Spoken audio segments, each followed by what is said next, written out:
He had been Attorney General for approximately 12 hours. 12 hours after Trump fired Pam Bondi and named Todd Blanche as acting Attorney General, Blanche sat down with Jesse Watters on Fox News. Watters is not a hostile interviewer. He is Trump's most reliable media ally. He has defended the administration through every controversy, every setback, every piece of bad news that has crossed his desk. When Watters pushes back, it matters because there is almost no other context in which that happens.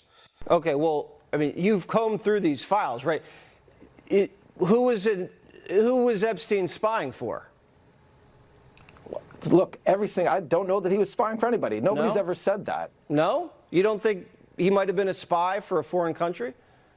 I have no idea if he was a spy. All I know is that we don't have any evidence in the Epstein files that the FBI collected over 15 years that suggests that, Jesse. And Watters pushed back repeatedly on the same network that has defended every Epstein-related decision this administration has made. Here is how the exchange unfolded. Watters asked Blanche directly, "Will we learn the identities of the men in the Epstein files?" Blanche said, "What does that mean?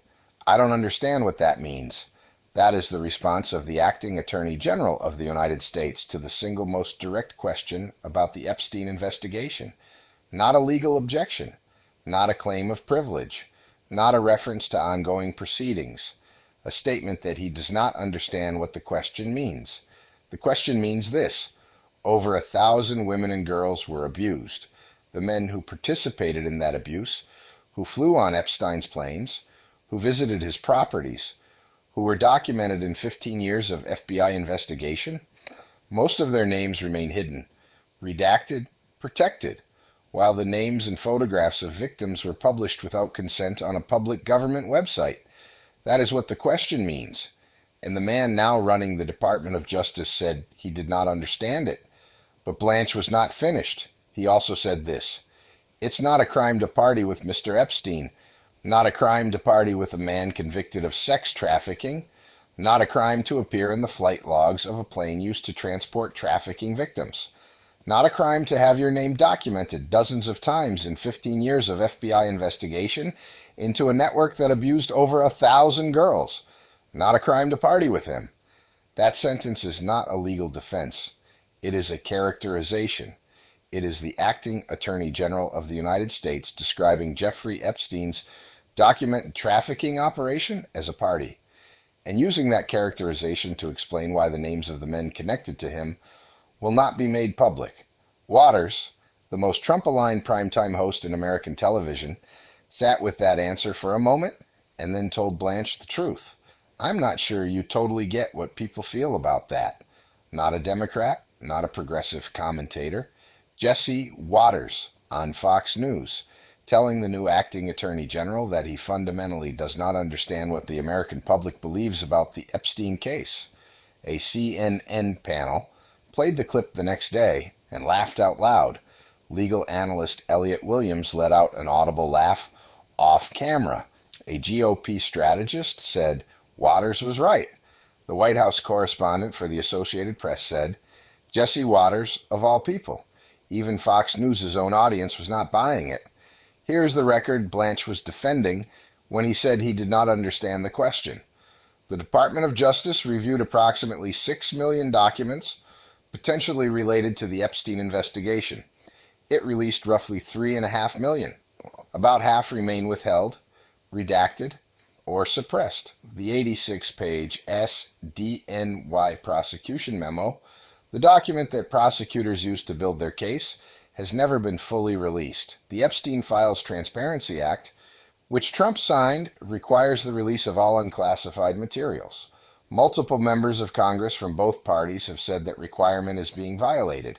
Representative Robert Garcia responded to Blanche's Fox News appearance within hours. This is a lie. About 50% of the files have been released. Per our subpoena, it is illegal to withhold them. Blanche may think it is over. We are just getting started, and here is the detail that every member of the public watching this needs to understand. Todd Blanche is not a new arrival to this story. He was there for all of it. He was Trump's personal defense attorney. He sat beside Trump when the jury found him guilty in New York. He was brought into the DOJ as Deputy Attorney General specifically because of his loyalty to the president. He conducted the 2-day interview with Ghislaine Maxwell, the woman convicted of trafficking girls for Epstein, in a federal prison last summer. That's days after that interview.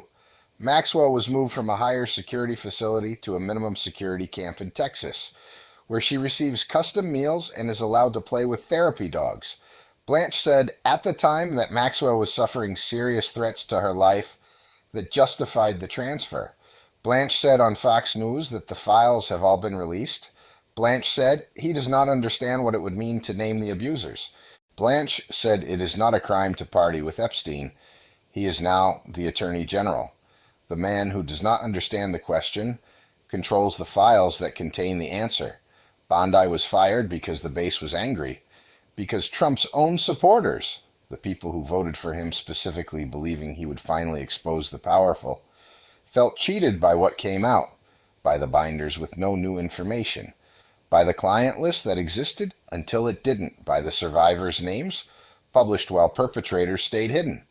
Bondi was supposed to deliver transparency. She delivered the opposite, and Trump fired her. The replacement just went on national television and said he does not understand what naming the abusers would mean. Jesse Waters understood. The CNN panel understood. Robert Garcia understood. The over 1,000 women and girls documented in those files certainly understand. The acting Attorney General of the United States said he did not, and the files are still half hidden.